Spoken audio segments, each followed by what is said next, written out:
Welcome back to బగి left vlog. Welcome back to my channel. ఈ రోజు recipe వచ్చేసి బ్రెడ్ హల్వా అనమాట. అందుకని పీసెస్ అయితే ఇట్లా క్యూబ్స్ లాగా కట్ చేసుకొని పెట్టుకున్నాను. ఒక చిన్న టిప్ చెప్పనా, మనం బ్రెడ్ హల్వా చేసేటప్పుడు ఒక హాఫ్ అన్ అవర్ ముందు ఇట్లా క్యూబ్స్ లాగా కట్ చేసుకొని ఫ్యాన్ కింద కానీ లేదా నార్మల్గా కానీ బయట పెట్టేసుకుంటే అప్పుడు డ్రై అయ్యిద్ది అనమాట కొంచెం.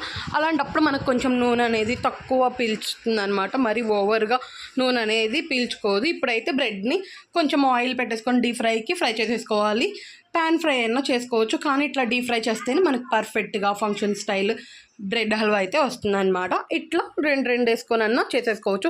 కొంచెం క్వాంటిటీ నూనె వేసుకొని చేసుకోండి, మరీ ఎక్కువ వేసినా మొత్తం లాగేస్తుంది అనమాట. కొంచెం క్వాంటిటీ నూనె వేసుకొని ఇట్లా రెండు మూడు అట్లా అయినా ఫ్రై చేసేసుకోవచ్చు. గోల్డెన్ బ్రౌన్ కలర్లోకి వచ్చేదాకా మంచిగా ఫ్రై చేసేసుకోవాలన్నమాట. మనకి అందులో ఉన్నప్పుడు కొంచెం సాఫ్ట్గానే ఉండిద్ది, బయటకు తీస్తే అప్పుడు క్రిస్ప్ అయిపోయింది అనమాట. లేదు సాఫ్ట్గానే ఉంది, ఇంకా కొంచెం ఫ్రై అవ్వాలేమో అని మరీ ఎక్కువ ఫ్రై చేసేస్తే కొంచెం డార్క్ షేడ్లోకి వచ్చి బ్రెడ్ హల్వా అంత టేస్టీగా అయితే ఉండదన్నమాట. ఇట్లా కొంచెం గోల్డెన్ బ్రౌన్ కలర్లోకి రావాలి. చూసారు కదా, క్రిస్పీగా మంచిగా ఫ్రై అయిందనమాట. ఇప్పుడు పాకం కోసం షుగర్ పెట్టేసుకుందాం. వచ్చేసేయండి. షుగర్ సిరప్ కోసం ఒక గ్లాస్ ఆఫ్ అయితే షుగర్ తీసుకున్నాను అనమాట. షుగర్ అయితే మనం ఎందులో అయితే బ్రెడ్ హల్వా చేద్దాము అనుకుంటున్నామో అందులో వేసేసుకోవాలి. ఒక గ్లాస్ ఆఫ్ షుగర్ అయితే వేసుకొని అది కొంచెం మునిగేదాకా వాటర్ అనమాట. ఒక చిన్న గ్లాస్ అయితే వాటర్ అయితే వేసాను నేను.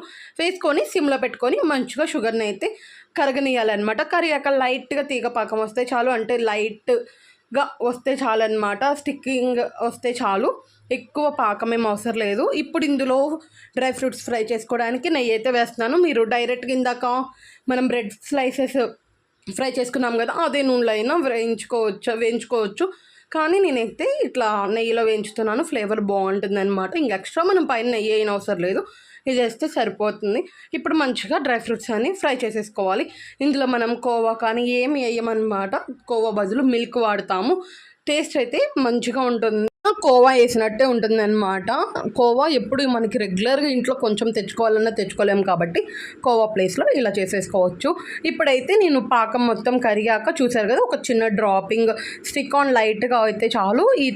ఈ స్టేజ్లో యాలక్కాయల పొడి అయితే వేస్తున్నాను. మీకు కొంచెం రెడ్డిష్గా రావాలి అనుకుంటే ఫుడ్ కలర్ ఈ స్టేజ్లో వేసుకోండి.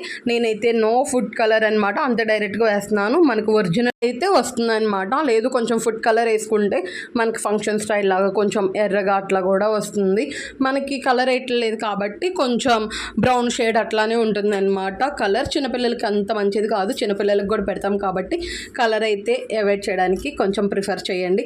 ఇప్పుడు మంచిగా పాకంలో వేసేసుకొని బ్రెడ్ వేసి పాకంలో వేసుకున్నాక మంచిగా ఉడికించుకోవాలన్నమాట. కొంచెం స్మూత్గా అట్లా అయ్యేటట్టు ఉడికించుకోవాలి.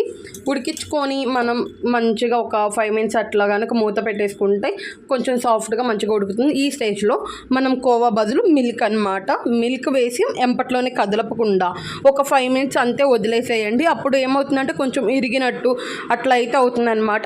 అప్పుడు కొంచెం ఒక 5 minutes తర్వాత మొత్తం మిక్స్ చేసుకున్నాం అనుకోండి, అప్పుడు కొంచెం కోవా టెక్స్చర్ వస్తుంది, టేస్ట్ కూడా అంతే వస్తుంది అనమాట. ఒకసారి అయితే కోవా లేకపోయినా సింపుల్గా ఇలా అయితే ట్రై చేసేసేయండి. డబుల్ కా మిఠా అంటారు, అది కొంచెం బ్రెడ్ స్లైసులుగా వస్తుంది. అది ఇంకొక డిఫరెంట్ అనమాట. అదైతే ఓన్లీ పాలతోనే చేస్తారు, అది ఇంకొక రెసిపీలో ఎప్పుడన్నా చూపిస్తాను. ఇదైతే బ్రెడ్ హల్వా మనకి ఫంక్షన్లలో పెళ్ళిళ్ళల్లో పెడతారు కదా, ఆ స్టైల్ అనమాట. టేస్ట్ కూడా చాలా బాగుంటుంది. ఎప్పుడన్నా పిల్లలకి ఇట్లా చేసి పెట్టుకుంటే, లేదా మనకి చిన్న ఫంక్షన్స్ ఏమన్నా ఇంట్లో ఒక 10 members అట్లా ఏమన్నా బర్త్డే పార్టీస్కి అలా చేసుకోవాలనుకుంటే ఈజీగా ఇంట్లో చేసేసుకోవచ్చు అనమాట. నేనైతే రెగ్యులర్గా ఏమన్నా ఇంట్లో ఫంక్షన్ ఉన్నా ఏదన్నా స్పెషల్ ఒకేషన్కైనా ఇలానే చేస్తాను. ఇంకా డ్రై ఫ్రూట్స్ వేసేసుకొని మంచిగా మిక్స్ చేసేసుకోవడమే అనమాట. మనం పిస్తా వేసుకోవచ్చు, బాదం వేసుకోవచ్చు, కిస్మిస్ వేసుకోవచ్చు, జీడిపప్పులు వేసుకోవచ్చు. మంచిగా అవి కావాలంటే అవి డ్రై ఫ్రూట్స్ అయితే వేసేసుకోవచ్చు అనమాట. చూసారు కదా, యమ్మీగా టేస్టీగా చాలా బాగుంటుంది. స్వీట్ కూడా పర్ఫెక్ట్గా సరిపోయింది అనమాట. నచ్చిందా రెసిపీ కమెంట్ చేసేసేయండి. నా స్టైల్లో ఫస్ట్ టైం చూసినట్టయితే కంపల్సరీగా సబ్స్క్రైబ్ చేసుకొని వెళ్ళండి, లైక్ చేయండి, కమెంట్ చేయండి.